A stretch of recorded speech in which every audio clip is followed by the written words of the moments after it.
Hello there, my name is Richard Lucky to talk about animation, and today we're talking about Resident Evil Dead Island. Now, I have to say, you have to be a hardcore fan to watch the film or watch the other animated films to get this film.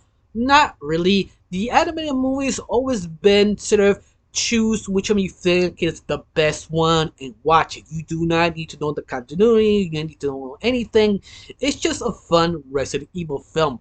But the only difference is usually the animated films of Resident Evil is always between 5 out of 10 or 6 out of 10. Not really that sort of high mark of this animated franchise, except for this one.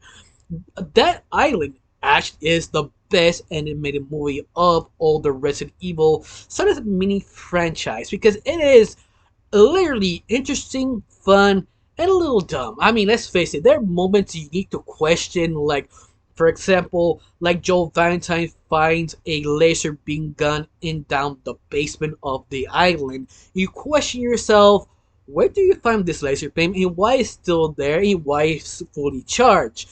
And that's the problem. Do not think about it because the very end, you're here for having fun. You're here because you love the characters. You hear all the bonkers over the top craziness because you love this franchise. Of course, you have to admit, it's Resident Evil. You never know what you're gonna get, something amazing or something very terrible.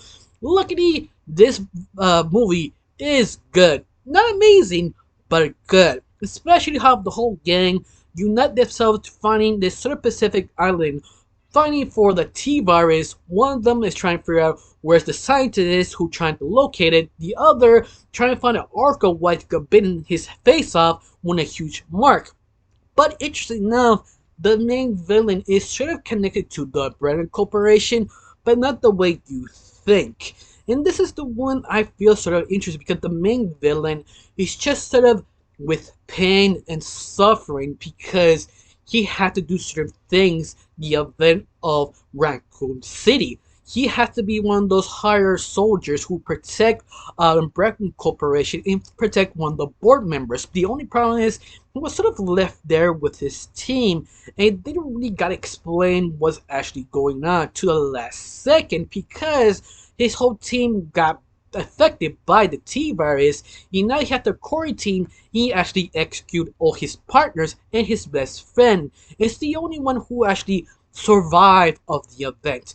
After a couple years later, he still feel the emotions and pains what he need to do to survive that event. So to take vengeance of the Umbrella Corporation and all the people are evil, he decided to release the T virus and he chose the one who lived, who died, depends how they actually justified.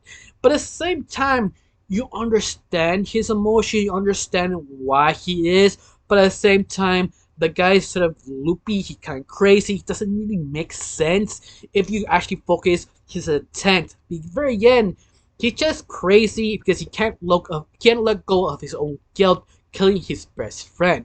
Of course, you also have weird moments like dialogue that is okay, but it's sort of dialect I kind of wish they written a little more fluently. I don't know because sometimes it's translating to one language to the other. Sometimes they can't really fix the dialect because it makes sense to the original language than the English version.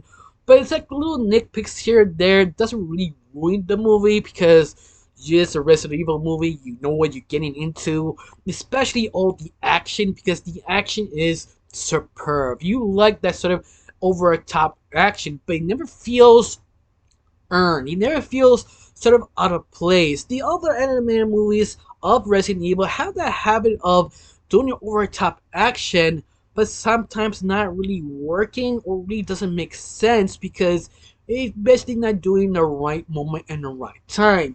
And that's why I love this film because every time we do an action scene, it makes sense. They do it in the right moment, in the right time. You love it all the characters have their moments to shine and understand what they're actually dealing with.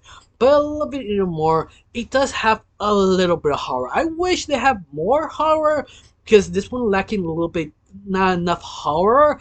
But it kind of backs us up of all the action and drama and all the cheesiness sometimes this movie gives out.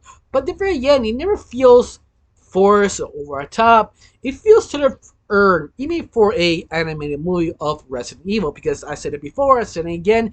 Usually there's 6 out of 10 or 5 out of 10. This one feels a 7 out of 10 type of film because it is good, it's fun, it is entertaining, and I do enjoy what all the gang trying to figure out the mystery of this new T virus and why it got affected what bit. Because this a way they actually get not bitten is sort of translated to a kind of engineer creating a robot fly who attacks you while knowing so you easily turn faster becoming a zombie.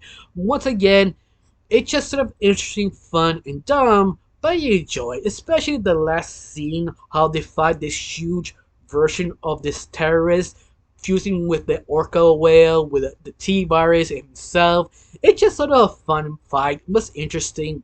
Now, I can't say anything else, just one question. You feel this movie is the best movie of all the other anime movies of Resident Evil? Tell me down below, let me know. Or you hate it or you like it, what you feel about this film. For me, I really enjoy it, I do recommend it. Of course, be aware it's not perfect, but you get into it because you like the characters, you like the franchise, you just like it. Of course, it has some flaws, but I still recommend it. I got nothing else to say, just thank you for watching.